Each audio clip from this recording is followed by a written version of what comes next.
ऐरोली विधानसभा मतदारसंघाचे प्रथम आमदार संदीप नाईक यांच्या वाढदिवसानिमित्त विविध समाजोपयोगी उपक्रमांचे आयोजन करण्यात आले।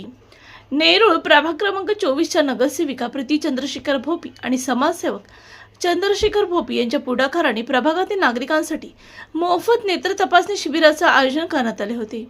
याशिवाय नेरूळ शाळा क्रमांक 10 येथील विद्यार्थ्यांना शैक्षणिक साहित्य म्हणून वह्यांचे वाटप व खाऊ वाटप करण्यात आले। या समाजोपयोगी उपक्रमांना नागरिकांनी उत्स्फूर्त प्रतिसाद देत मोठ्या संख्येत सहभाग नोंदवला।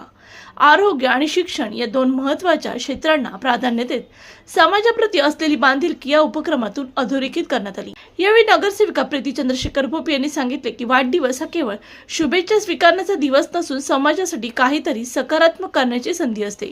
या कार्यक्रमाला नगरसेविका प्रीती भोपी यांच्या समवेत समाजसेवक चंद्रशेखर भोपी, ॲडव्होकेट निरांत पाटील समाजसेवक, संजय ठाकूर समाजसेवक, गणपत बुवा भोपी समाजसेवक, जयंत म्हात्रे, संदेश गायकवाड, योगेश ठाकूर, जयेश ठाकूर उपस्थित होते। नागरिकांच्या आरोग्याची काळजी घेणे आणि विद्यार्थ्यांच्या शिक्षणाला हातभार लावणे हाच या उपक्रमामागील उद्देश आहे।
आज ऐरोली मतदारसंघाचे प्रथम आमदार संदीपजी नाईक साहेब यांच्या वाढदिवसाच्या निमित्ताने त्यांच्याच आव्हानानुसार त्यांनी सांगितले आहे की मला बुके घेऊ नका येऊ, तर तुम्ही मुलांसाठी बुक वाटप करा।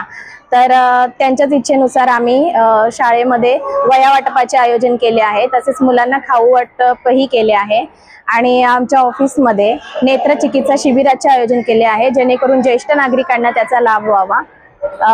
याच प्रकारे समाजोपयोगी कार्यक्रम आम्ही आज राबवले आहेत आणि माझ्या प्रभागातील सगळ्या नेरूळ वासियांकडून संदीपजी नाईक साहेब यांना वाढदिवसाच्या